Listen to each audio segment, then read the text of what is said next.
Nabalaka na ang mga mag-uuma sa Barangay San Jose, General Santos City nga nagtanom og asparagus kay nangamatay o nalaya na tungod sa sobrang kainit sa panahon.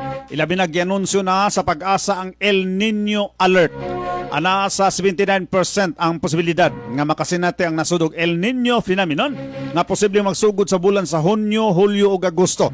O karon pa lamang ubay-ubay na sa tanom nga asparagus sa Barangay San Jose ang nangalaya na.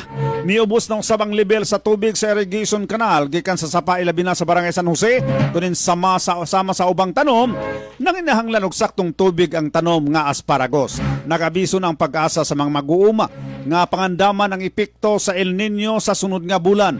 Una nang namahayag usab ang Department of Agriculture Region 12 na nanganandam na sila sa epekto sa El Nino sa sektor sa agrikultura.